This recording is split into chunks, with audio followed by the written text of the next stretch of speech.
No. Be afraid. Be very afraid.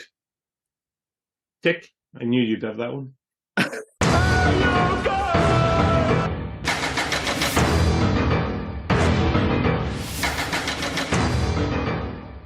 Hi, I'm Liam, and this is Rob Webb's There You Go podcast. On an academic level, David Cronenberg's The Fly can easily and probably accurately be viewed as a smartly directed analogy for illness and more specifically the AIDS crisis of the mid-80s. But growing up, I saw it as a modern take on the classic monster movie, and it probably speaks to my mindset as a 41-year-old man that is how I continue to watch it in 2023. The thing is, whichever way you decide to watch this 80s sci-fi classic, it just works. It's as smart as it is gross, it's deep but superficially entertaining, and if nothing else, it has both Jeff Goldblum and Gina Davis, firing on all cylinders. I might be jumping the gun a bit here, but I think I love this movie. I mean, what's not to love about this movie? The fact that it meets the your horror criteria of being under an hour and 45, was it, or something like that? Well, this one was shorter than I thought it was. I mean, my criteria is basically it should be well under 2 hours for a horror film, which this totally is. Well under 2 hours. Yeah. The fact that there's no fat on this film, I mean, None. Like barely any credit. It goes straight into Jeff Goldblum going, I really think you should talk to me. Like, let's talk to me. Like, there's no introduction to Seth Brundle or Veronica. I was going to call her Veronica Queef. Veronica it's a weird. We'll just call it Veronica because that second name has got no business in this movie. Yeah, so like there's no introduction to those two. Well, that is, but what I mean is you don't get the names or anything. You basically just get Jeff Goldblum. And what is? It's a total cold opening. This yeah. What is Jeff Goldblum on in this film? I'm sorry. I know Jeff Goldblum is famous for being Jeff Goldblum. Like, yeah. But my God, he seems to be on because he is staring through people. Like, he only interacts with, I mean, 3 people in this entire film. Yeah, this is a total three-hander. Yeah. But he is staring straight through them. Like his eyes are so glassy. It is insane. Yeah, it's a weird thing because I had started to convince myself that Jeff Goldblum had kind of become the character that the internet had created. And you get this sometimes with certain actors that, you know, they almost get famous for being a certain kind of person and then they lean into it. They lean into the persona. And I've started to believe that Jeff Goldblum, because he's such a peculiar actor, that he'd become almost this internet meme and, you know, this version of himself. But then you go back and watch 1986's The Fly and go, no. Jeff Goldblum has always been insane and he's always delivered the most bizarre performances.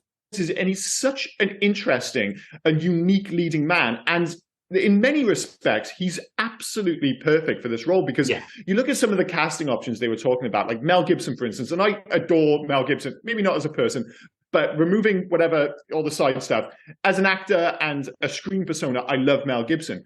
He's not right for this film. No. If we're looking at 80s actors, because you could say now, like, whoa, his name just left my head. Who did Batman Begins?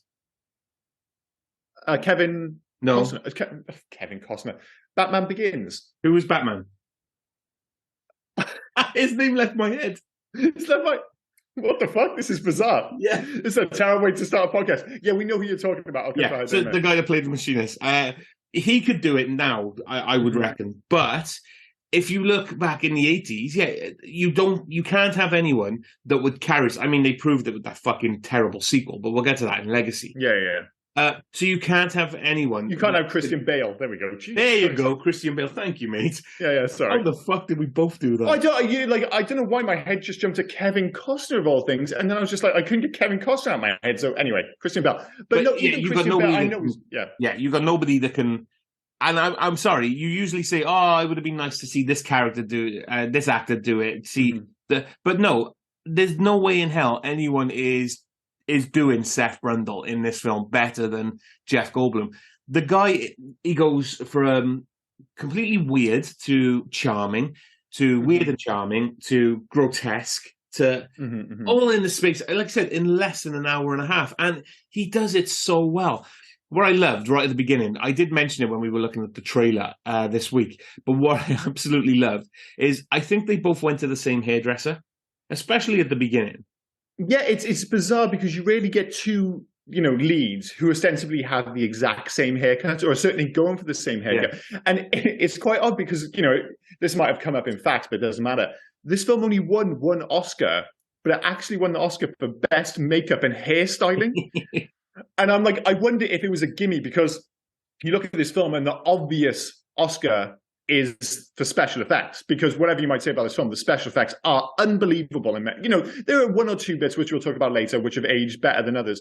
But for the most part, the special effects in this film are amazing. And I was like, well, why didn't it win the Oscar? It came out the same year as James Cameron's Aliens. And you're like, oh, okay. Oh, yeah, okay, I get it. Yeah. It's just, it just had a tough year. So, but at the same time, I'm sure it made sense in 1986 or 1987 when the Oscars would have been held.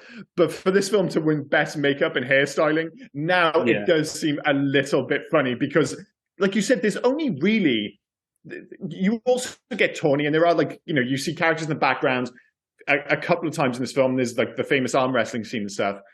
And David Cronenberg's obviously in this as the Doctor in that horrendous dream sequence, which we'll get to later. But for the most part, you only get 3 characters in this film. Yeah. You get the guy from Game of Thrones. Mm-hmm. He's not from Game of Thrones, but that fucking name is, was it Stathis Borans? Stathis, yeah, John Getz. And in fairness, John Getz, he's got the best hairstyle of the bunch.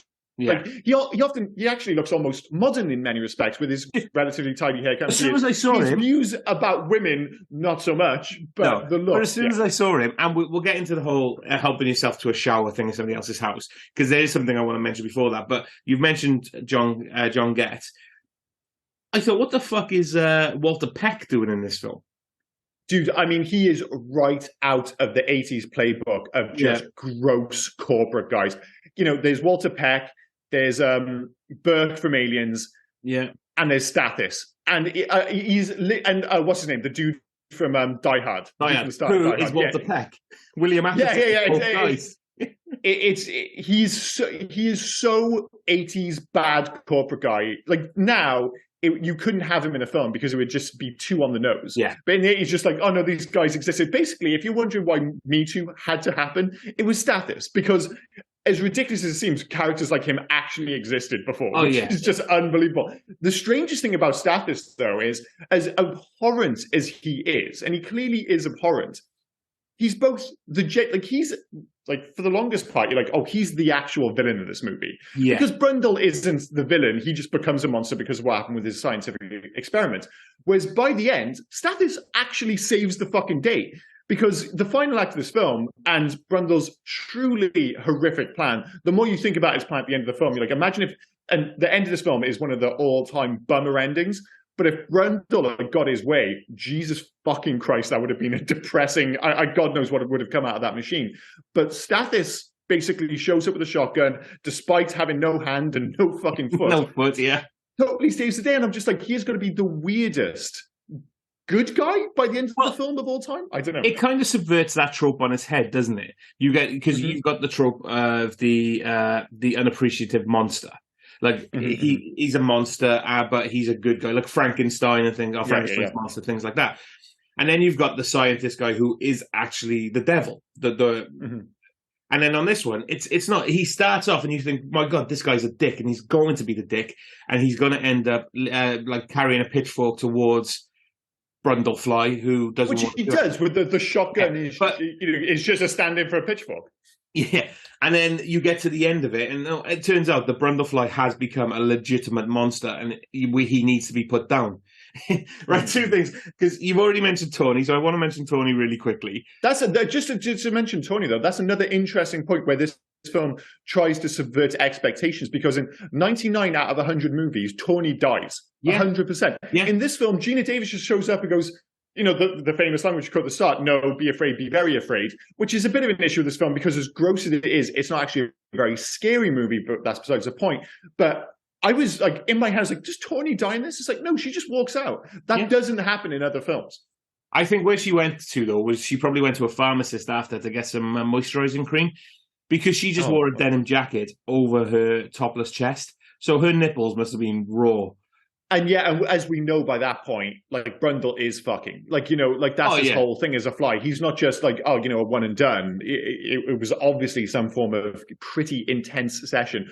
Although, despite the fact that nobody seems to mind the fact that his skin is visibly getting worse as the evening goes on, she just never brings up. It's like, dude, your fucking skin is horrendous. He's there like deep throating Toblerones and things like that. yeah, everybody's absolutely fine with this. But I guess you had just seen him break a dude's arm at an arm wrestle, which again is another one of those, like, there's a bunch of, like, this film when I was younger was famous for being gross, essentially. And I mentioned when we reviewed the trailer that growing up, one kid had seen this film. This was back when we were all on the playground and stuff, and you couldn't just watch this film. You had to go and rent it, and it was just before I was able to basically handpick my movies, and my parents were cool with it. So I couldn't just rent The Fly, but one kid had seen it, and he kept going on about the monkey, the baboon being turned inside out, and it turned this film into something, you know, something of legend almost. And then, of course, you go and watch it, and yes, the baboon scene is gross. But I would argue there's like maybe 4 or 5 scenes which are even more intense. Yeah. And you come to expect it because it's a Cronenberg film, and that's kind of, you know, body horror is his thing.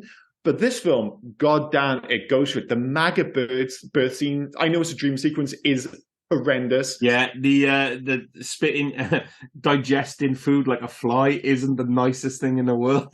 I love the first time he does that. It's so oddly British. Yeah. You know, when he's talking to her and he picks up his donut and then he pukes on it and he just has that moment like, oh, I'm sorry, that's disgusting. And it's just like, oh, I'm sorry, I didn't even think about the fact that you might find that unpleasant. And then 2 minutes later, his ear falls off.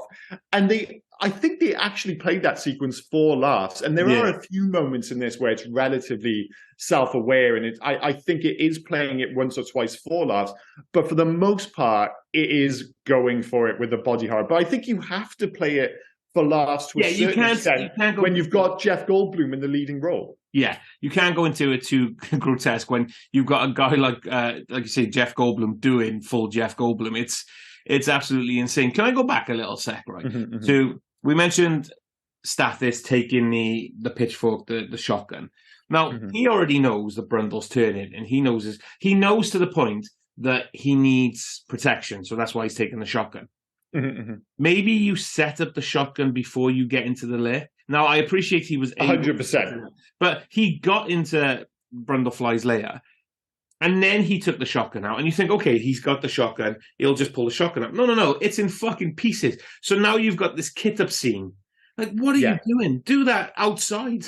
It's really strange. I was thinking, is this something to do with like the law? Like he's worried about getting caught if it's kind of like preloaded and stuff. But if you're going there and he's seen the video, like he knows this is pretty fucked up. All I can think is he's seen the video, but he's like, it's just a scientist guy. He's not going to be well. It'll be easy for me to pick him off. But it still doesn't make sense for him to, like you say, have his kit-up scene at the actual location.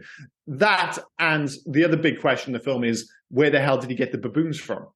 Like, those are my 2 big questions. Where did those fucking baboons? Not just one baboon, 2 baboons. I know he mentions, but there's probably more brothers. But it's more because he said before, you don't want to see what happens to live, like not while we're eating cheeseburgers. So he's killed more baboons, obviously, and that's what I wrote down. I wrote down who's sending him baboons and not questioning that they're not coming back. Yeah. It's like, dude, you're going to bring the baboon back? Oh, I'll bring it back like next week. You said that like 2 weeks ago. Where's Kevin the baboon? Oh, dude, let's just talk about it next time. It's like, you can't just be turning baboons inside out. And there is also a very famous deleted scene for this film. I'm not sure if you got the opportunity to watch it. I haven't, no. Well, in the deleted scene, and I am glad that they deleted it because it really kind of leans into the idea that he's absolutely a mad scientist, which I think this film kind of veers away from as much as possible. I know, like you said, he becomes a monster at the end, but you know, for the most part, he clearly has a conscience. Yeah. But there's a sequence where he takes yet another baboon, or maybe the same baboon, who knows? And in fairness, he is pretty far down the road here at this point. He's almost full fly, as it were. And he decides to splice a baboon and a cat together. Oh, okay. And I think it was like a tester for obviously his final plan about splicing himself, Gina Davis, and the baby together. One, it doesn't make sense because the results are horrific. You would be like, well, I'm obviously not going to splice myself into this woman and, deal with the consequences. But he does successfully with air quotes here, splice the cat and the baboon, and it turns into a cat baboon monster, which then attacks him, and then he has to kill it with a metal pipe. Okay. And it was deemed just too disturbing to include in the film. But like I said, the other issue is it doesn't work on a narrative level, because if he does that experiment and that's what comes out of the gene splicing machine, surely he doesn't want to go ahead with his plan anymore. I know you can make the argument, oh, he's turning into a fly and it doesn't make sense. Yeah, but no, I mean... It raises that question. But if you get the opportunity, as disturbing as it is a very unique deleted scene. That's I'll definitely watch it. One thing, I'm just looking at my notes, right? One thing I wrote down, before it becomes the Fly and everything like that, I loved how everything he did, his acting choice, everything was done with a sense of urgency. Yeah. Like the way he's talking to Geena Davis at the beginning, urgency. When they're in the car, before the car even stops, he's got the door open and he's out. You know, and like when he's talking to her again, he wants to take her for a cheeseburger. Things, everything he's doing is moving at a clip. It's just. I wonder if that's the performance. Or just the need to get this all in. Because as you said at the top of the podcast, this is a relatively short film, but it has a lot to deal with. A big part of that comes from the cold opening, which you already mentioned, the fact that I get straight into the relationship and straight into the plot. Like he gets it to the flat straight away, and they're straight into the plot, straight into the relationship, the two core elements of this film. And I think it works partly because they have great chemistry, no pun intended, because they were dating at the time, which is a dangerous game to play, but it actually works on screen that you have these two people who have great chemistry, and it works on screen because they have such unique, like he's uniquely handsome in the same way that Geena Davis, who I always had a crush on when I was younger, but she's not a traditional beauty. She's striking. She's remember like Carrie-Anne Moss, we talked about The Matrix. She's a very handsome woman. It's the same with Geena Davis. She is a handsome woman, and they just work as a pairing. But this film is just so keen to just hit the ground running. And it, like we said, it's a cold opening. It's a three-hander. You see characters in the background. We mentioned that there's Tony. It's just the three of them. There's hardly any locations. You get a few shots. Yes, there's the shot in the bar, and there's one where they're kind of romantically walking around. So you get a glimpse of Toronto where the film's shot.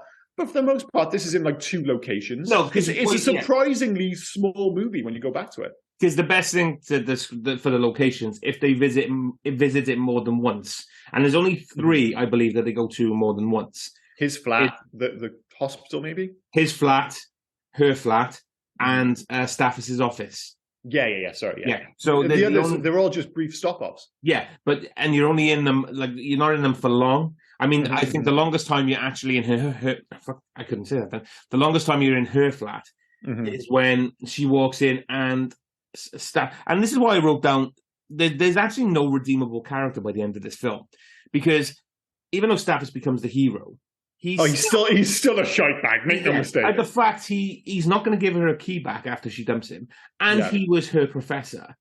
So if she dies, if he can have her body. Yeah. Like, oh my god, dude, what the fuck? So he's groomed her from the start because he was her professor. And he's showering in her room. Like I came in, I was a little bit smelly, so I've just showered it. Like he's bad. That is ick level. That is stop, mate. Just the only one who comes out of this with any kind of credit, obviously, is Geena Davis's character. But the interesting thing is, right, watching this film at the start, right, obviously you get the title The Fly, and it comes with connotations because of the 50s film, and obviously you see the poster, you're like, well, this is going to be a weird film. If somebody went into this film and say they didn't know it was called The Fly and they didn't know anything about this film yet, would they know that this is going in a dark and gross direction? Because it's like for 45 minutes, and like you said, this film is relatively short, and in the second half, once things start going downhill, the ball is rolling and it doesn't stop until you get to the very disturbing finale. It is a mile a minute, the second half of this film. The first half, the first 45 minutes, is nearly all just a kind of romantic triangle. And the only film it reminded me of, have you ever seen Takeshi Miike's Audition? Yes. An equally disturbing film. Yeah. But that has the same vibe. If you didn't know the way that film's going, for 45 minutes, you're like, oh, this is a film about a director. It's slightly untoward the way he's going about it, but he's basically just trying to find a new wife. And for 45 minutes, it's just a weird, I won't go as far as, I'll call it a romantic drama. And then, like this film, halfway through, when it goes weird, it goes fucking mega weird. But like I said, for 45 minutes, I don't think there's any hint that you're watching a modern day take on Frankenstein. You're just watching two slightly odd characters falling in love. Yeah, it's a weird film in that respect. I'm with you. If you're watching it, like you say, without knowing, I wouldn't guess the ending that you get. Yeah, if you went to this totally blind, I wouldn't. The only thing that would make me think this is going to become some sort of science fiction-y thing is those pods. I mentioned those pods are sinister as fuck. So, I mean, in 6 or 7 minutes into this, you see the pods for the first time. And as soon as you see them, and as soon as you see him teleport that stock in, you know something bad is happening. Yeah, whether or not they get teleported to an alternate dimension at some point, you don't know. You don't know what's happening. It can still be an adventure film at that point. But those pods are leading to something bad. But still, you're not going to. Yeah, the pods are a giveaway. Yeah. But then we're in a film where these people are supposed to be quite intelligent, but it's like somehow Brundle, Goldblum, whatever you want to say, he seems upset when Gina Davis tells him, "Oh, she's obviously going to write this story." Like at that point, does he not know that she's a reporter? Because she's made it clear that she's a fucking reporter. And for her part, when she gets to his house, and like you said, he's already acting weird in that Goldblum kind of way. They pull up basically an abandoned bomb site. He takes her upstairs into his apartment, and you're like, well, this is weird as fuck. He then pulls out literally a lock pad, like a massive fucking lock for the door. You're just like, is this not the time you run? And she doesn't even notice the giant pods. She's just looking like, oh, this is just a normal apartment. Like, no. The 3 giant pods, and like you said, the design is sinister as fuck. They're not just there as, I don't know. It's not like, oh, well, that's just a weird chair. It's clearly something fucked up. They're not the smartest of characters, sadly. But to be fair, right, she didn't actually say she was a journalist. They were just talking. So I think he was trying to hit on a woman, and he wanted... I thought it was quite clear maybe that she was a journalist. Well, I don't know. Maybe because you've seen it before, or... Maybe perhaps because I've seen this film so many times, I might be making the assumption that it was made clear at the start, but perhaps not. But because I went back and I watched the start again because I wondered whether or not he told her. And she told him, and she didn't. Basically, you go straight into him going, I think you're making a mistake. I think you need to talk to me. Like... Oh, see, I thought he was doing the whole thing. You need to talk to me, like, because he knew that she was a reporter. No, like, so I think where it is, because he was saying like, no, don't talk to those other guys. Don't talk to them and their, about their scientific experiments. Mine is the one that's going to change the world. So that's why I think I made the assumption. Yeah. So what I think is happening is he's gone across the room. He saw that she's talking to the others. He deems their work as boring. He wants to get into her pants. So he wants to show her something that would do it. Yeah, okay, yeah. So he's just hitting on her, and that's it. He's trying to impress her just to get in, like I said. And then they get to the room, and then he finds out she's a reporter, and he's like, "Oh, hang on." What I love as well in this day and age, I know that's the 80s, but now would anyone give him or give any scientist the room that all these companies have given him? He's being funded by a secret organization that you don't know more about until you get to Flight 2. He's got people that he's sending design works to, and they're building these things and sending them back to him. You've got other people sending him baboons. Somebody's paying his electricity bill.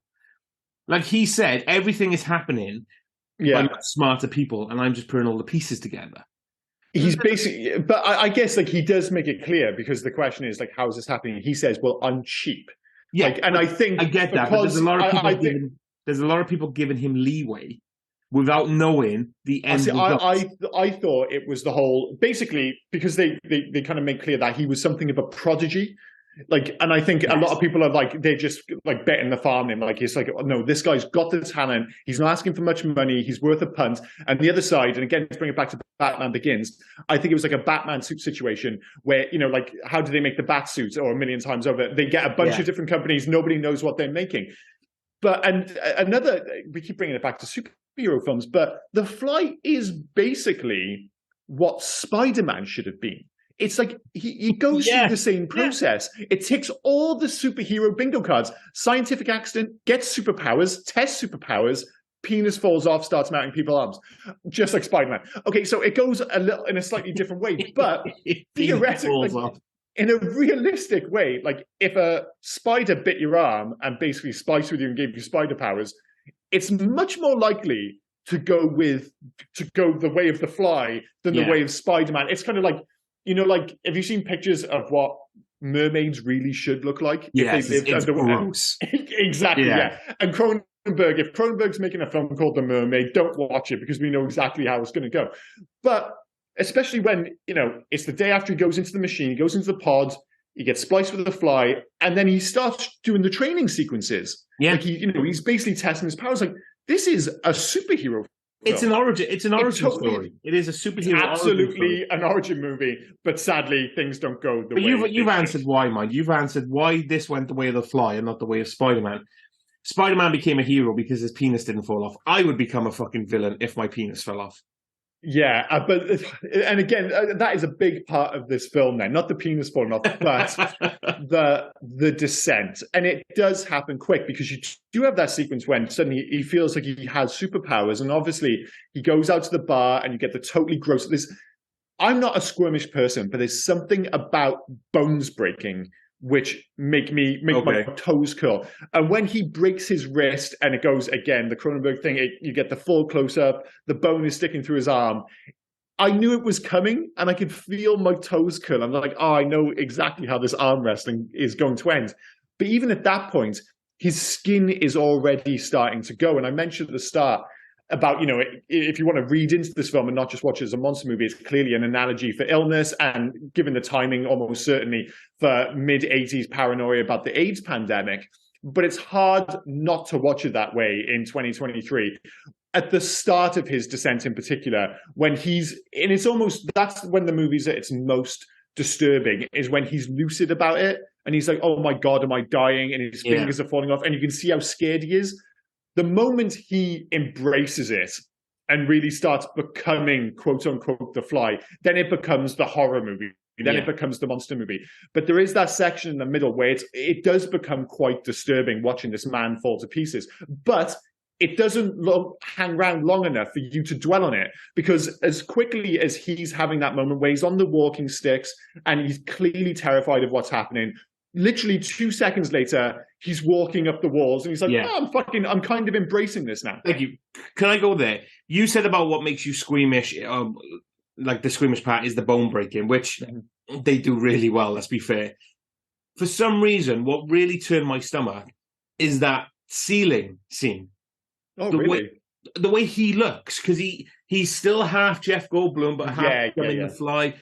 And he's doing his, the mannerisms, his Goldblum mannerisms, and he's, for some reason... Oh, just for those listening, he did a very convincing twitch then. And this is one of the twitchiest performances of all time. Coming from the full mouth of teeth and the eyes that are starting to change and things like that. Yeah. I really looked at it and thought, they should have kept him, this is the creepiest he's looked. Not when he became full Brundlefly, because you knew that was going to become that month, but that was creepy as fuck for me.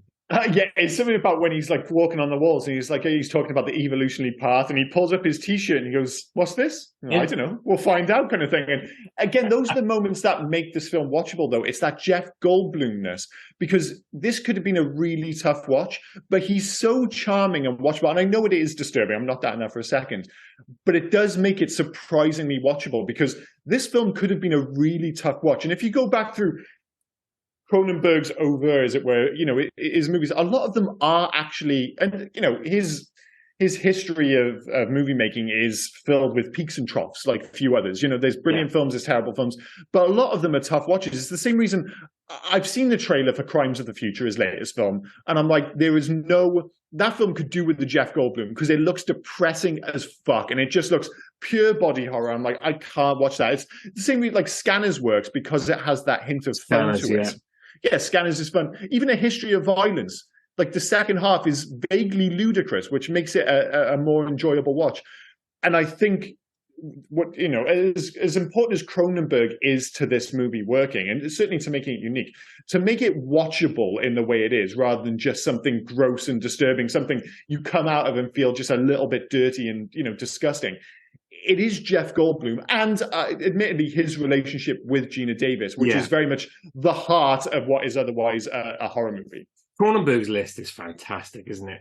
Because some of it's fantastic. No, but what I mean is by that is I don't know the way it changes all of a sudden. You've got I'm not going to go for the full ones, just the ones I know. But you've got Scanners, which that led to some sort of like the movie universe on Scanners, where you have Scanner Cop and things like that.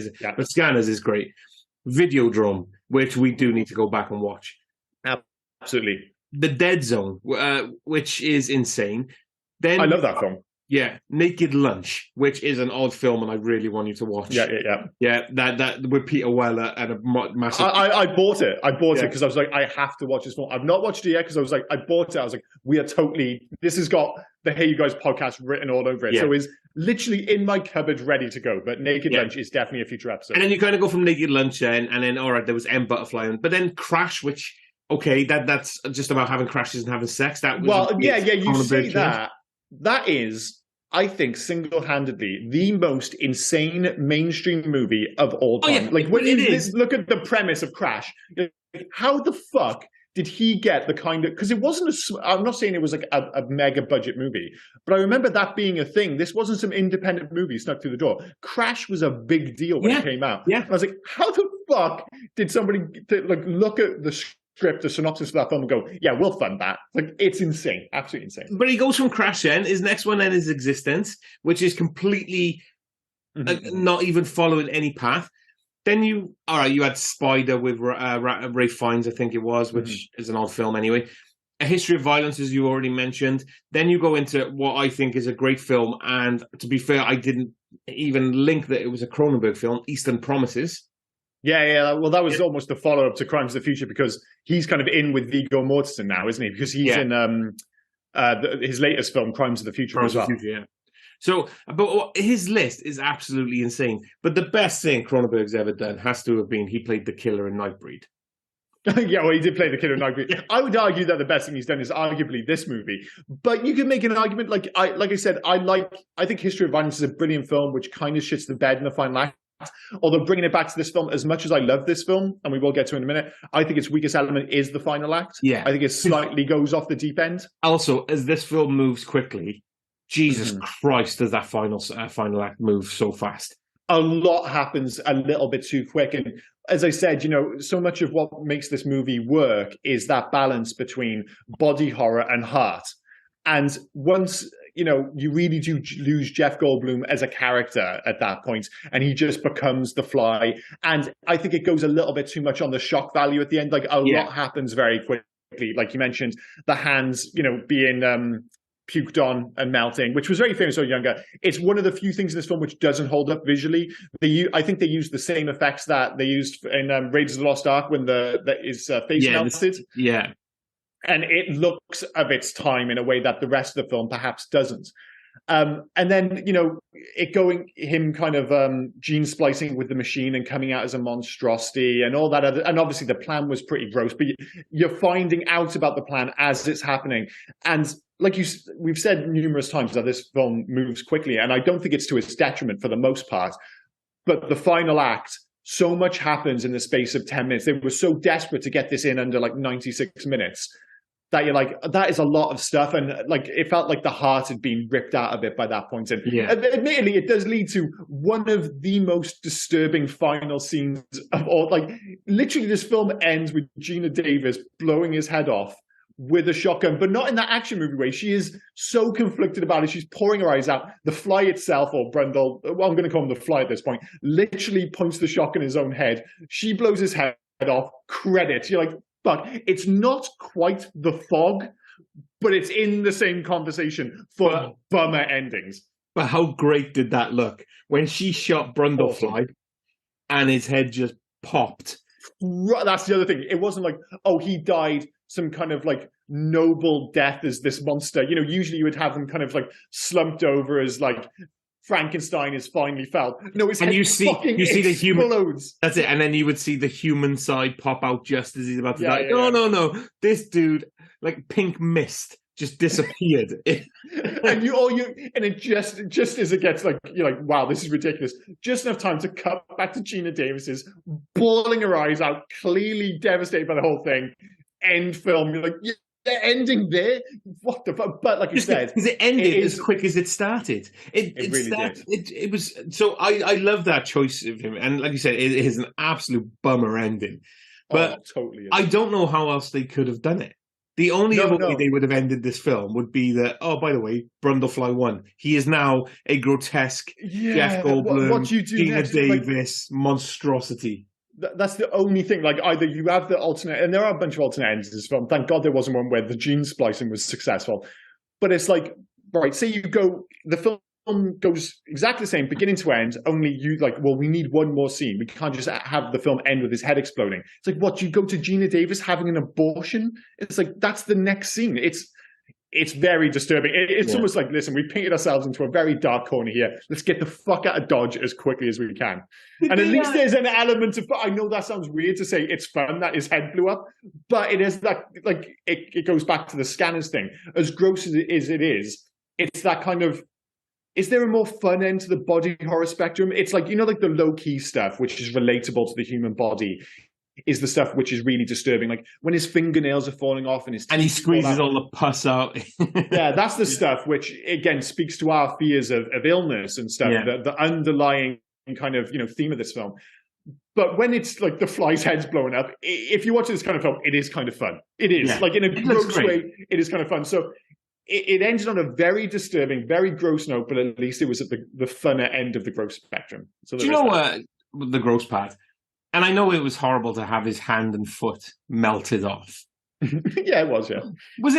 Was it the same side? Was it like his left side? Like, was it his left hand and his left foot? No, it was his left hand and his right foot. Okay, so at least he's kind of equaled. Yeah. It would have been a dick move to... I was trying to think, I was like, would it be better to have both left hand and left foot gone? Or would I be like, if Brundle, if I was in that situation, he's like, dude, you're losing a hand and a foot. This is going to happen, but you can pick.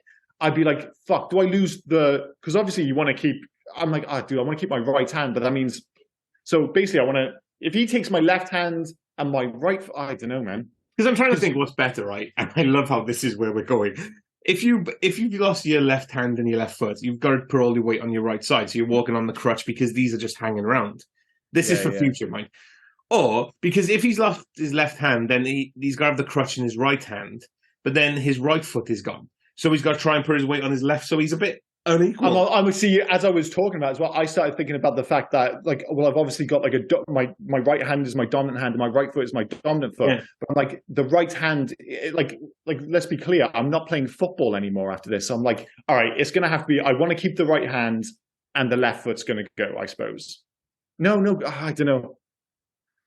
Like you said, but then it's all on one side. I don't know. We're going far. I think you want it to be on one side because then you're gonna have to put all your weight onto your good foot, and you're gonna need a crutch. So you're gonna have to hold it with your good hand. So you just want it all down the left hand side. So left hand, left foot. I think that makes sense. Yeah, because if you had like your left foot gone, but your left hand gone, but your right foot gone, you've got no weight to put on your right side when you hold the crutch because your left foot is there.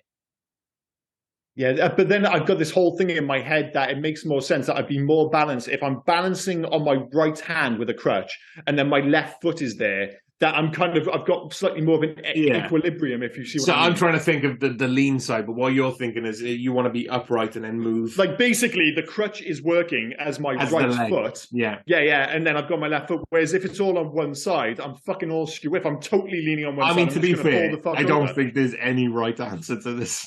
No. You don't want to be in this situation regardless. But anyway. I love how that's where we went. That was the longest conversation we've had about this film.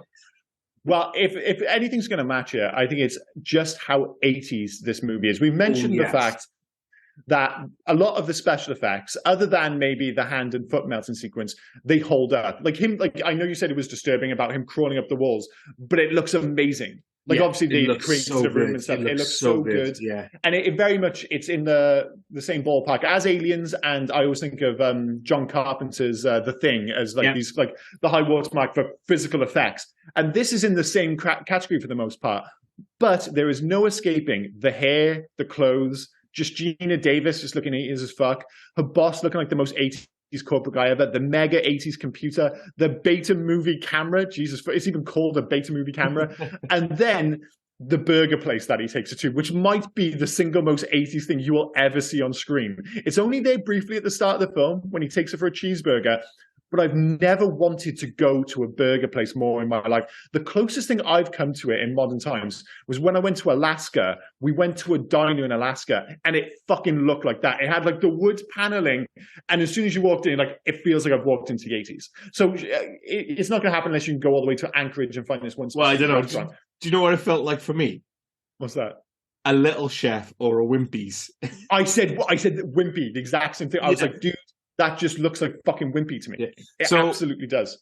For people that don't know what a Little Chef is, it was these random restaurants that would be in service stations on motorways. That's all and it looked, you had wood paneling everywhere, and Wimpy was basically the British version of McDonald's, but it never escaped the 80s. And when I was watching it, what it reminded me of, that sequence in particular, is like if they had a Wimpy's in Twin Peaks. Yeah, that's what it would look like. Yes. It just had that vibe. But it is, we mentioned this in Niliola podcast, whether there's a hurdle when it comes to returning to these films. Like, especially when it comes to recommendations. If you've never watched this film, or if you haven't watched this film 20 years, is there something obviously in the way of your enjoyment coming back to it 20, 30 years later, or whatever? And the hurdle with this film is not the special effects, it's certainly not the performances, it's not the direction, which are all first class. It is the 80s-ness of it, because it is like him, like everything with him and his supercomputer is vaguely ridiculous now, but you just kind of have to roll with it. I love it. Like, I love how they thought that was like the future of it. You can just talk to the computer in the 80s or the 90s and give you everything. Even the way that computer worked out the fly. It didn't say, oh, by the way, this is a fly. It then gave you a 3D image, starting off with which what I thought was the fly's testicles. Yeah. This is how a computer interacts with you in the 80s, like a supercomputer. It's just numbers on screen, and then it's pictures, and everything about it is so far removed from how computers actually work. But when we've mentioned this in previous podcasts, when you go back and watch these 80s movies, they know in these films that most people just don't know anything about computers. Yeah. And probably the people making the film also don't know anything about computers. So they can just make up whatever they want. And people are just watching and go, oh, I guess that's how computers work. Because you have no point of reference in 1986, because unless you're a fucking gajillionaire, you just didn't have a PC. Two things I wanted to mention about computers. The first one being, I love how the computer was so smart, like to work everything out, but didn't stop the teleportation sequence when it realized there was two things in there. Yeah, it's like, dude, like, how about having a safety net? Just something where just like, do you still want to go ahead with this, considering the fact that there's a foreign entity in there with you? Yeah, and the other one, after Gina Davis, I think it was after she caught him with Tawny, and then it's been a couple of weeks, and he calls her. Her phone is hooked up to like the dial a modem thing where you have to put the handset into the modem. Oh yeah. I love seeing that. It's like I love when you watch these old 80s films and they don't hint, like War Games made that a point. This is what we have to do to connect the internet. But then in this kind of film, no. I'm not going to explain to anyone who doesn't know what this is. I've literally just got a handset and a modem. That's it. That's all that's happening. Well, yeah, you got the fact that this film is so keen to keep moving. It has no time at all to have a conversation about how the fucking internet works or how computer works. It's just, don't worry. Everything will be fine. Something gross is going to happen soon. It's no problem whatsoever. Absolutely. But a lot of it works. One of the things I've got to mention before we move on is there are a few moments in this film where it borderline gets ridiculous. And I think back to, it gets away with it again because of the performance of Jeff Goldblum when he is very early in his descent towards becoming the Fly. And he gives his big speech about the plasma pool and, the fears of the skin. It's all very Cronenbergian. And, he's pointing his finger and his voice is rising. That sequence should be terrible. And I was like, why does it work? And I was like, it's not just Jeff Goldblum, because Jeff Goldblum's being very Jeff Goldblum in that sequence. I think it's actually Howard Shore, the composer, because the music keeps rising. And the music in this film, the score, is fantastic. It finds a perfect middle ground between being quote-unquote contemporary, because we are talking about an 86 film, and having those elements of a big monster movie. And Howard Shore did The Lord of the Rings.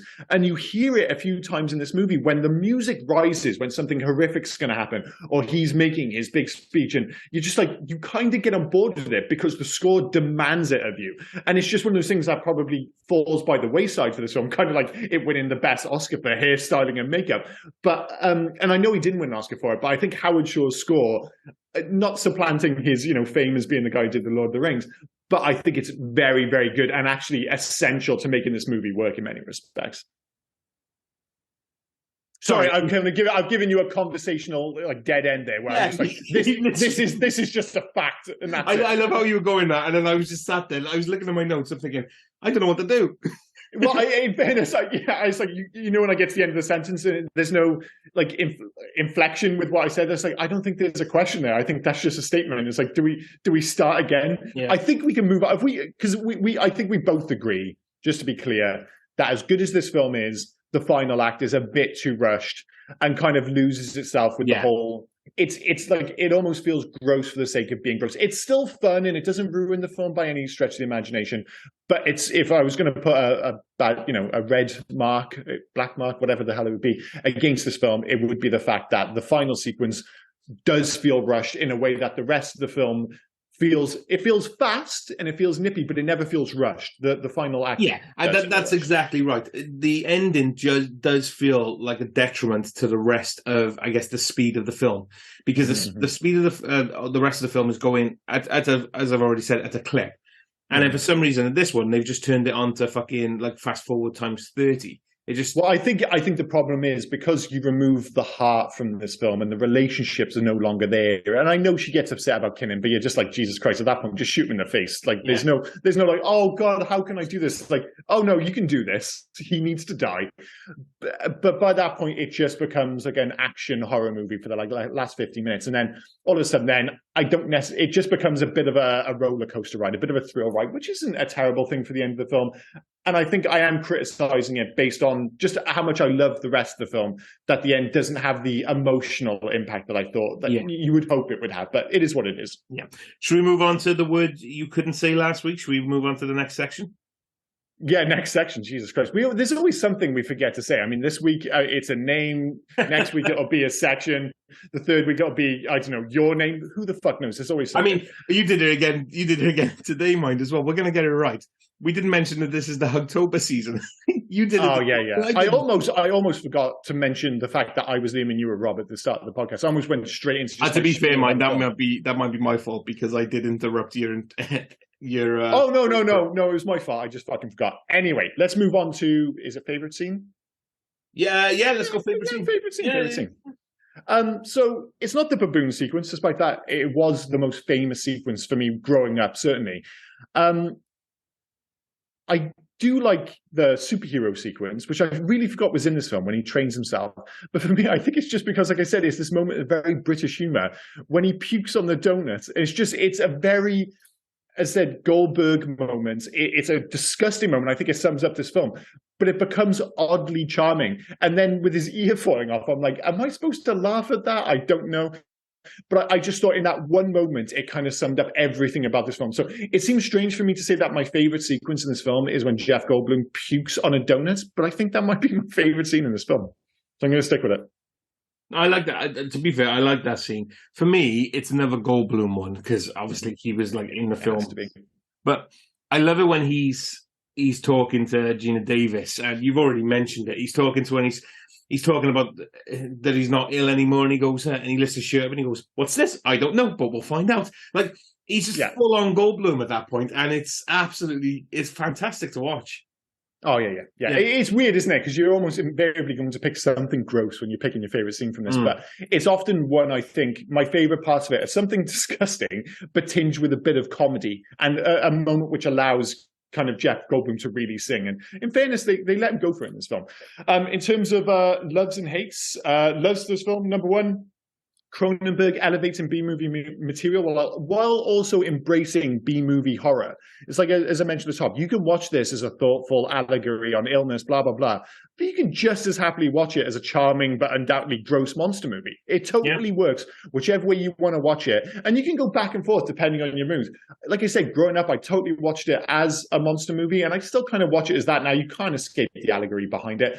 But I'm like, despite it having so many disturbing scenes scenes and the nature of the movie, it's oddly watchable. And like I said, it comes down to Cronenberg's direction and my number 2 love, Goldblum and Davis. Like, I totally believe that they're in love, and the film hinges on it. We said at the start, it goes straight into their relationship, and they fall in love quickly, and you have to buy it. If you don't buy the fact that they fall head over heels for each other almost immediately, this film doesn't work. It's the bedrock with which the rest of the film is fundamentally made.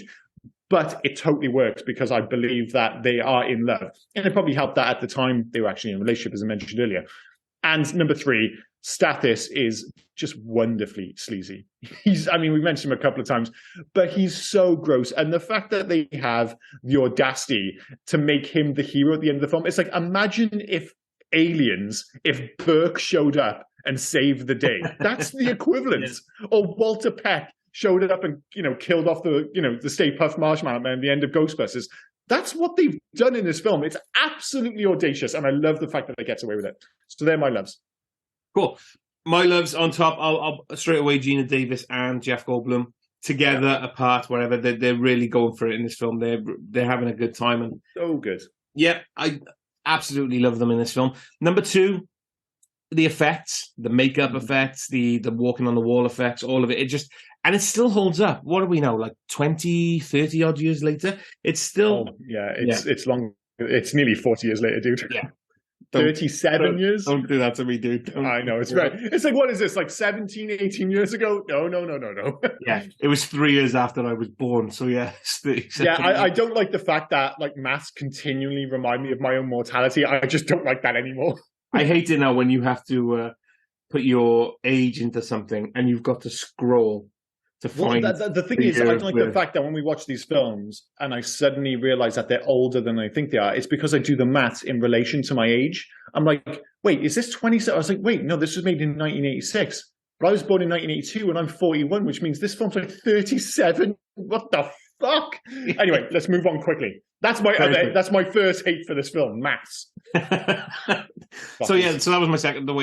And my third one is those pods. I've mentioned the pods in the trailer. I mentioned the pods. They're so iconic. They're so good. There's a reason that they're on the poster. On the poster, absolutely.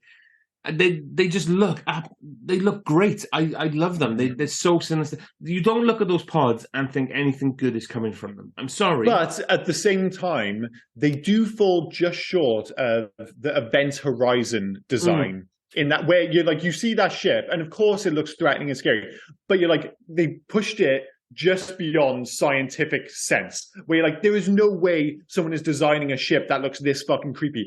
Whereas with those pods, they do look creepy as fuck, but they also look believable as actual pods for teleportation. Yeah. You're like, yes, I believe them for their scientific purpose, but I also believe quite clearly that something horrific's going to happen. They find the balance, which I think was lost by Paul W.S. Anderson, whatever his name is, for Event Horizon, where, yes, the ship looks amazing. I was going to call it the Ishimura, but I'm pretty sure that's from Dead Space. But it's like, I just don't buy it as an actual ship. It's just one of those things. But yeah, the design for those pods is absolutely spot on. Yeah. Right. Go for your hate, sir. Despite the tagline, it's not actually very scary. It's gross, but this film isn't scary. 2, as much as I love this movie and as great as the physical effects have held up, the movie is now aggressively 80s. As I said, it is something you have to get over. Number 3, where are all these baboons coming from? Like, that is an issue. But really, okay, number 3, I'm going to put down the final act. It is my least favorite part of this film. Okay, so number 1 for me is Stathis, and I've done this so many times before. You do a character so well that you hate him. Well, I don't think it's any surprise that I have him in loves and you have him in hates. Yeah, he's an absolute. I mean, he's dripping with sleaze every time I see him. There's something about the age, they need to have a beard. It's weird. I almost feel like that's the one thing Burke is missing in Aliens, is that the Burke kind of replaces beard with just sweat. He's always sweating. It's that sort of beard, isn't it? It's not too long. It's just encompassing the face.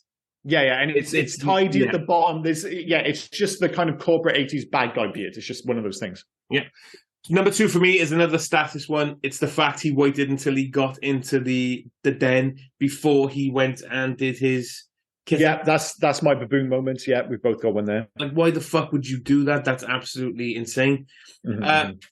And number 3, I'm going to have to say the ending as well. The ending it moves. It's not terrible. It's just the weakest part of the film. It's more of a... And to be fair, to say the ending is on both of our lists isn't, I've said this before, a detriment to this film. It's basically just because the rest of the film is so good, this felt out of place compared to the rest of the film. Yeah. It's a 3-star bit and a 4-star film. It's just one of those things. Yeah. Alternative titles? Are there any alternative titles to this film? Was everyone just called The Fly? So basically, it's called The Fly everywhere. I do have 2 to pull out because I do think this is... One is definitely translation, and again, one is definitely Google being racist. Japan again? Yeah. So first of all, Brazil and Portugal, because they're both the same language, so I'm guessing it's a translation. It's called In Moscow. In Moscow? Yeah. Is that like a mosquito? I don't know. I don't get it. Okay, fair enough. We'll move on from that madness. And we'll go to Japan. Okay. Yeah. So I'm going to spell the word Furai, and then I'll say it. So Furai. So the full title is Behind the Furai. So they're trying to say Behind the Furai. The only thing is, right, it does sound racist, but the thing is with Japanese, nearly so many of the words end in vowels. So that's why you get that whole, like, when they say words, there's often, like, it kind of goes into a vowel sound. But how would which sounds racist, but... How would you expect a Japanese person to say fly? They would go fly. Yeah. It does to Arias. It sounds racist, but there is a reason for it. That's all I'm saying. It does sound racist. I still think it's Google being racist. And the problem is, we can't read it without sounding racist as fuck. It's just impossible. Yeah. It's just one of those things. All right, facts. What are the facts for this film? Or at least a selection of them, sir. Yeah, no worries. So I'm going to go into this one because we love the baboons. Those involved with making of the film, including Cronenberg, remember that the baboon, whose name was Typhoon, Jesus Christ, that hurt me. That is a sentence. Was very much a wild animal and not an actor. Visual effects supervisor Hoyt Yeatman said in a special feature documentary that Typhoon was once startled by the flashing lights in the telepod and broke the door off to get out. The Wrangler, like, they're so strong. Yeah. The Wrangler and Jeff Goldblum were the ones who had to keep the primate in check. They're very volatile, and there's no such thing as a tame baboon. Cronenberg said Jeff, because he was much bigger. Oh yeah, I was going to say, is it because, like, it's easy to get Jeff Goldblum is a bit, and in this film he's fucking not shredded, but he's in good shape. He's ripped, yeah. Jeff, because he was much bigger and stronger than the baboon, was able to dominate him, and the baboon's Wrangler said it was a good thing that the baboon formed the relationship. Otherwise, there could have been big trouble on the set with some of the female members of the crew. Yeah, because there's one bit when the baboon jumps up and gives him a hug. Yeah, because as soon as you think it runs out, you honestly think he's going to attack. Yeah. And they just have a hug. But I was like, that's not CG. That's just him hugging a fucking baboon. I'm like, that is, like, dangerous. But hey, I got to go for something. I got to go for another fact that I can actually say, because that really hurt my... The line, I'm saying I'm an insect who dreamt he was a man and loved it, but now that dream is over and the insect is awake, is a reference to author Zhang Zi's famous butterfly dream story. It's also a reference to Franz Kafka's famous short story, The Metamorphosis. Yeah, well, if you go back and read The Metamorphosis, it's got so many kind of parallels. It's a very good book, so it's worth reading. It's not particularly long, but yeah, there are huge parallels. But yeah, that bit feels very like, oh, this is clearly a quote from, like, a book or a reference. But it works. It totally works. In a 1987 interview, Vincent Price revealed that when this remake was released, Jeff Goldblum wrote him a letter saying, I hope you like it as much as I liked yours. Price was touched by the letter. He composed a reply and went to see the film, which he described as wonderful right up to a certain point. It went a little too far. Yeah, well, that I think that is the argument. Probably felt the same way about it as we did. Probably didn't like the last act. The scene where Seth and Ronnie are having coffee at the restaurant and Seth is talking endlessly was only half scripted. When production began, the remainder was written the night before the scene was going to be filmed, as Goldblum felt that he could add more to the character. That's a good scene. Literally, I wonder how many takes, because that's a lot of sugar in that coffee.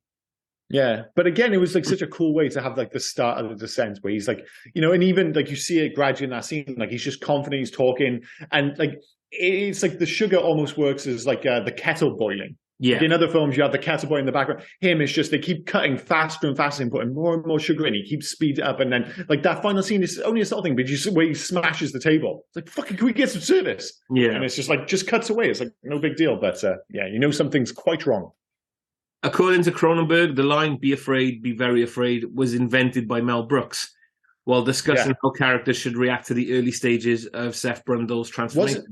Wasn't he like a producer on this film?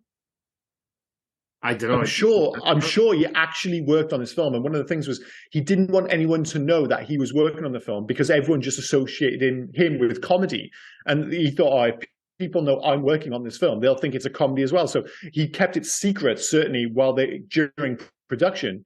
So he was actually in the room. It wasn't like some random meeting. They were working on it, and he suggested Be Very Afraid. It was his production company, Brooks Films. Oh, there we go. Yeah. Okay, what else have I got here? The Fly's vomit was made from honey, eggs, and milk. Cook that. That sounds nice. Actually, sounds all right. Yeah. It's not one of those things though, because it is puke. It's hard to get excited about. It's not the same as say like the marshmallow in Ghostbusters, where it helps that it is actually marshmallow. But you see certain things on screen, like it actually looks quite delicious. The puke, as far as puke looks kind of delicious. That is a weird fucking sentence I just said. And this one, there you go, just following on from what you said earlier on. Mel Brooks didn't want people to know he's a producer for the film. Oh, there we go. Because he thought people wouldn't take it seriously if they knew he was involved. When people did find out, he decided to make the most of it by handing out dealy boppers at the premiere. What's a dealy bopper? I don't know. He's a very old man. It's something old-fashioned for sure. He's like 97 now, so... I'm not going to Google it, but if anyone... Get your dealy boppers! Get your dealy boppers! It's like one of those fucking things. If anyone out there knows where a dealy bopper is, feel free to let us know. I love the fact that it's like we're just not. I'm not googling Dealy Bopper. I want people. It's good in 2023. Dealy Bopper is definitely porn. It's definitely porn. I want people to. I'm not going on Urban Dictionary to find out what Dealy Bopper is. I want somebody to message us and let us know what that is. Let us know. Yeah. What else? You can tell us whatever. Tell us literally whatever you want it to be, because we will believe you. I'll just tell people for the rest of my life that a Dealy Bopper is whatever you say it is. Yeah. It'll be read out on the podcast, so it could be any. 100%. So originally a project for Tim Burton to direct. It would have been a very, very different movie. And wasn't it like Cronenberg was supposed to direct Total Recall, but he had like a fallout with the producers on that film or the writers. So he moved to doing this film, and then Verhoeven ended up doing Total Recall. But if ever there was like a natural swap in cinema history, swapping Cronenberg for Verhoeven just feels like, a lateral move, to say the least. And the last one for me, because I loved, like I said, I've said the pods. The design of Brundle's telepods were inspired by the engine cylinder of Cronenberg's Ducati 450 Desmo. Very cool. Very cool. I was just literally in my head there, I was thinking, what would it be like if like Cronenberg made Total Recall? I'm like, probably exactly the same. Yeah, exactly the same. Yeah, you'd have more. Like, I think when the mask comes off, the 2 weeks lady, that would be more grotesque, I think. But other than that... Yeah. But other than that, it's basically the same film. In terms of legacy, I already mentioned the fact that this was notorious amongst my friends when I was younger. You could make an argument for this being Cronenberg's best movie. Certainly, I think probably his most...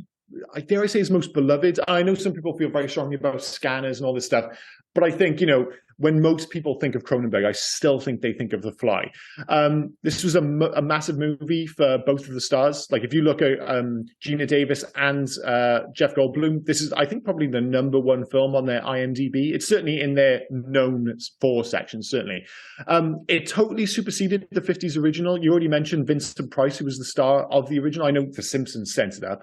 Yeah. But I don't think anybody really remembers the 50s original. And it's a bit of a shame because, like this film, it was very well cast. Vincent Price is fantastic in it. And it's not one of those, it's a silly B movie from the 50s. And it is I guess it's to a certain extent. But it's a really fucking good one. Like, it's a different film for obvious reasons. It's not like the Cronenberg film from the 80s, the movie we're talking about more specifically. But I think it's 1958, the original one was.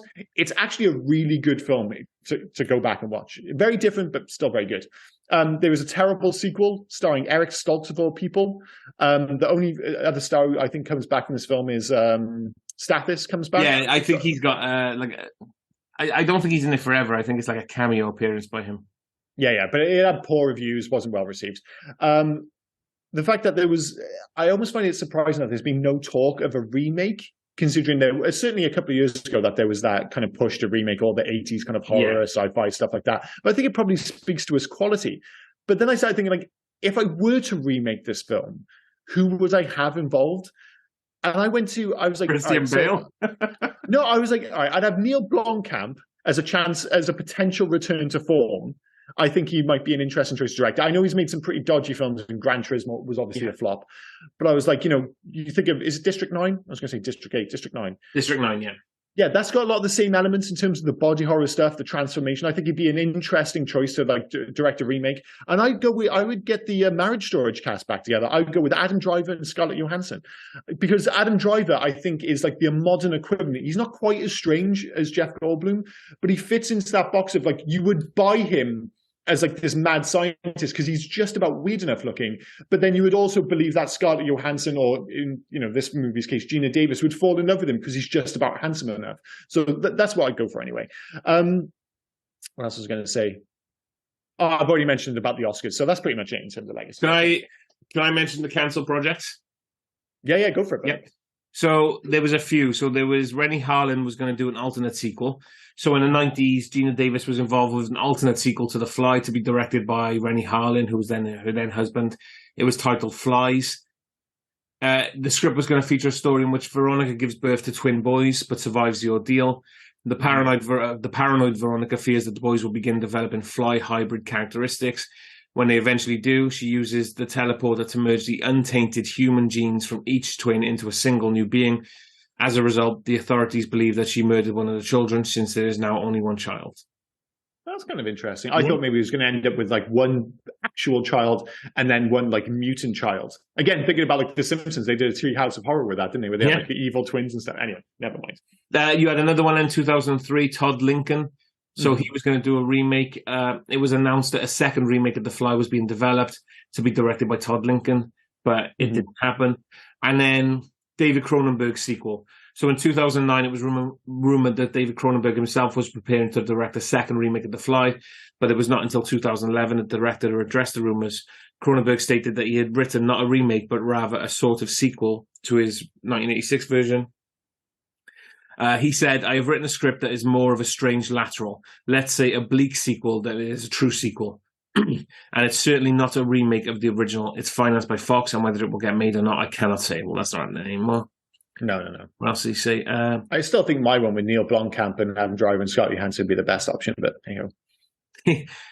Yeah, you probably win on that one. It's not happening. In 2018, Goldblum said he would be interested in doing a sequel only if Cronenberg was involved, but I don't think it's ever going to happen. Yeah, jokes aside, like if I wanted to see an actual sequel to this film, I don't want to see Cronenberg remake a film which is already a remake. I think like The Snake Eating Its Own Tail, it would have to be a sequel or exist in the same universe somehow. But I'm happy for it to just, they tried the sequel, it didn't work.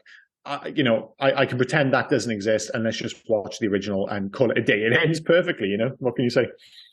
With his head blowing up, that is, in case it wasn't clear. Yeah.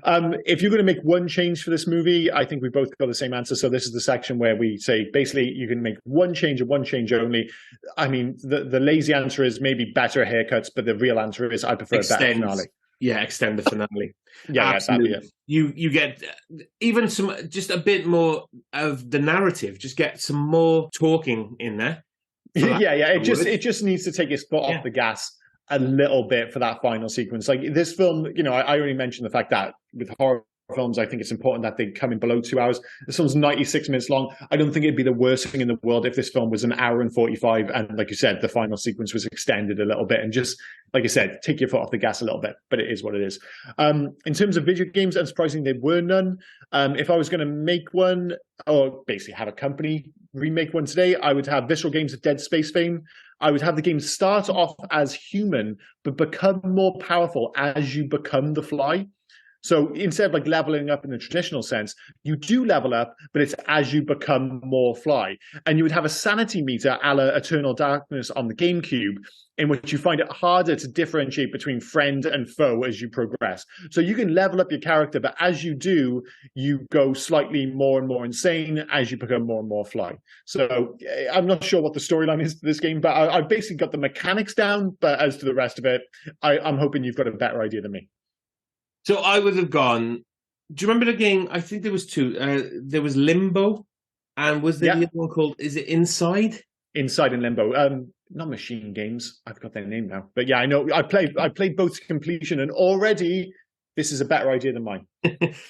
Yeah. So the developers were Playdead. The publishers were. It was Microsoft published. But Playdead. You had Limbo. So it's a weird like noir style. It's a platform game. But I think Inside was the moment where you're a boy being chased, and then by the time Limbo's the correct choice, like you said, because the end in particular goes full body horror. Yeah, that's Limbo, is it? That's not Inside, where you get to Inside does. Sorry, Limbo is the one with the kid, and Inside's the one where you become a giant ball of mulch at the end. Yeah, giant ball of, I'm guessing, other body parts and stuff. Yeah. So, totally. I mean, it's not going to take much to have that idea as a fly thing. Dude, that's so much better because you can make the story quite abstract, and you just become more, as you become more fly, like the levels would change based on your perception of the world and stuff. Oh, fuck yeah, that's much better. That is 100. Again, you're fucking so good at this section. I'm the video game guy. I'm the guy who plays video games. You're the guy who supposedly makes better video games. So yes. Oh, dude, absolutely the correct answer. I know what I like. That's all I gotta say. Dude, that is so fucking perfect. Fuck you. So scores and recommendations. I'll go first. I think we're both going to be on the same page here. Yes, it's very easy to recommend despite the fact that you need to get over all the 80 stuff. And yes, it's a 4-star film, but a very, very good 4-star film. It's maybe like if they nailed the ending, you could make the fact that it could be like a 5-star, B movie. But it is what it is. It's a 4-star, but it's still a yes and a recommend. And if you do want to, if you haven't rewatched this, if you've just been listening to the podcast, it's currently on Disney Plus. So if you want to watch it there, you can watch it for. I always put quotes for free. If you are paying for Disney Plus, you can watch it for free. And Disney Plus are not loving the fact, but they know where their bread is buttered because you can't find the fly to anywhere. No, just leave that one in the past for sure. So for me, I know what my next week's choice is going to be, and I already think I know what my score is going to be for that one. So I think I'm going to say it. This is probably going to be my third 4-star film because this last week was 4-star, 4.5 if you watch the director's cut. Yeah. This week is 4-star. It's absolutely great. Well, we agreed last week. We were both 4 stars last week. Yeah. We're both 4 stars this week. You can tell me what film we're doing next week, and I'll tell you if I think it's going to be a 4-star film as well. To be fair, we'll go into my what we're going to do next week in a bit. But in regards to this one, 4-star film, would I recommend it? Absolutely. But I think this has to have a caveat in regards to whether or not you're a bit squeamish. Because if you're a bit squeamish, no, that is a really good point, because if I thought, if I'm recommending this film and I think in any way you're squeamish, we mentioned the fact that the special effects hold up, and that is a double-edged sword because it is as disturbing now as it always has been. And especially with, like you said, his body disintegrating and stuff, they really go for a lot of that stuff. Like there's the big moments, as we already mentioned, the maggot dream sequence, him melting the arm, the baboon and stuff like that. But some of the more disturbing stuff is him when his body is falling to pieces. And a lot of people will find it disturbing. So, yeah, I wouldn't just recommend it to anyone. You do need a strong stomach. But as long as you do this, the point being, I suppose, is the fact that this film holds up. It's disturbing today as it was back in 1986. If that scene from Bone Tomahawk upset you, don't watch this film. In fairness, nothing in this film is as horrific as that sequence in Bone Tomahawk. But then I think I could say that legitimately about any movie ever. I think that sequence, and we don't even have to be specific, we know what sequence we're talking about in Bone Tomahawk. I think it might be the most horrific thing I've ever seen on screen. I think it might be, yeah. Well, I can't think of, don't get me wrong, I could be talked off that hill. Like you might bring up a few things about, oh yeah, I totally forgot about that. But if nothing else, Bone Tomahawk is on the Mount Rushmore of gross things I've seen. Yeah, absolutely. Yeah, it 100%. Is gross. Yeah. I'm not saying definitively it's 100. I can't think of anything off the top of my head, which is more disturbing. But I am willing to bet the farm that it belongs in like that top 4 Mount Rushmore of gross things I've seen on screen. Where I had that visceral reaction when it happened. I was like, "Fuck off! That just happened. It's so fucking gross." Anyway, moving on. I watched it. Sorry, I watched it with a squeamish friend. Best thing I've ever done. Yeah, that's great. Yeah. Oh, I watched not with a squeamish friend, but I guess you could watch Takeshi Miike's the second time it's come up on this podcast. Ichi the Killer. I watched it with a friend who didn't know what he was getting into. Oh, okay. Now he's not squirmish, but that film is so fucked up that I think it would make people squirmish, even if it wasn't. So yeah, that film would probably be in the conversation as well. But yeah, anyway, this film isn't quite in that category, but it's up there in terms of being gross for sure. So next week, sir, what are we doing for the 3rd part of our October season of Hollywood Halloween podcasts? For our Hollywood podcasts and our Hollywood Halloween podcast. Yeah, I think that makes sense. We're not doing any Bollywood films, spoiler alert. No, so to be fair, I think that you have come across and said you haven't seen this film. So I'm looking forward to your recommendation. I'm looking forward to your review on it. Okay, so I'm not going to be able to definitively say I'm giving this film 4 stars. If I don't know. I can't say definitively. I think I would. I think I will. But I guess we'll have to wait and see. Anyway, put you out of your misery. The People Under the Stairs. Yeah, it's a weird one, The People Under Stairs, because I can't remember. I've seen bits of it for sure. I'm pretty sure I've never watched the whole film. But I mentioned the fact earlier that The Fly in particular was one of those films that everybody talked about. I was very much like the movie kid when I was younger, in so much that, especially in primary school, I think I was one of the few parents that basically allowed me to rent anything out. So friends would come around my place to watch basically 18-rated movies. And I don't mean that in a weird way. I'm talking about Running Man, Commando, classic Schwarzenegger films, Die Hard, Aliens, RoboCop, blah, blah, blah, blah, blah. But for some odd reason, most of my friends grew up watching People Under the Stairs, but I didn't, and I almost don't know how I didn't end up watching it. So I know a lot of people who've got like a strong attachment to this film, but I know of it. I may have seen bits of it, but I'm pretty sure I've never seen this whole film. So yeah, I think it's going to be a really interesting rewatch because, as I said, it's one of those films people have an attachment to, but I have no idea whatsoever as to whether this is going to hold up. And that includes yourself, because as you mentioned, off the top of your head, you're like, oh, this is a 4-star film. But I assume, based on the way you were talking about it, that you haven't seen this film for a long time either. No, so this was a film I watched, I wouldn't say a lot as a kid, but it was definitely multiple times. Absolutely loved it, because it's one of the ones where you think this is directed by Wes Craven. It's meant to be a horror, but I'm absolutely, because I wasn't a horror kid. I was an action kid. Well, I was a horror kid, which makes it even fucking weirder. Anyway. But I remember loving it, enjoying it. I'm really looking forward to now. One thing I've got to ask though, is this a horror film or is this a kids film or is it somewhere in between? Like, is this a Monster Squad? Because I've seen, like I said, I've seen trailers. I remember bits of it, but in my head, I don't know if this is a horror movie starring kids or whether this is like a kids movie about horror, a la, like I said, like the Monster Squad. I don't know where this film sits. I guess it depends on age that we are now. I think if we watch it now, we're going to feel Monster Squad vibes. I really feel. Well, I guess like is it a PG? Is it an 18? I'm trying to find the rating of it now. I don't know if. Well, anyway, don't say. We'll find out next week when we discuss it. I'm going to actually try and not find out the rating before I watch it. I'm just going to watch it and see what happens. See if I can figure out as it goes along. Yeah. Do you know what we started to do as well before this? We started to actually watch the trailers, and the reason why that idea came up is because I want us to watch the trailers, especially when we do films that one of us hasn't seen. Mm-hmm. So it's going to be really good then to get the views on the trailer alone. Yeah, get the vibe. Like, does it give you a kind of accurate vibe of what the movie ends up being, I suppose? But yeah, we'll find out. So yeah, keep an eye out for that. We are going to release a recorded trailer in which we talk over the existing trailer of this film, and that'll be up in the next couple of days, I suppose. But yeah, I think that's pretty much it for this podcast, though. So yeah, anything else before we wrap shit up? Yeah, I do. We had a message from one of our listeners, Neil. So he messaged us saying, "Hey, you guys, just wanted to." I like that as well. Hey, you guys. Wanted to show some appreciation for being my podcast of choice whilst I draw. So Neil goes by Nell Inks online, and I want to give out all his social media stuff, so I'll do that in a second. I just want to say, when he said he wanted to show his appreciation, he actually sent us some of his prints that he does. And they're fucking awesome as well. Fantastic prints. Especially for someone like me, because it's the only place in the world where, like, on his opening page, so obviously we'll give him the details and stuff, but you can go to his webpage and he's got like a bunch of digital art prints which he created. And I'm not just saying this because he gave us free stuff. It helps, of course, but he's legitimately fantastic.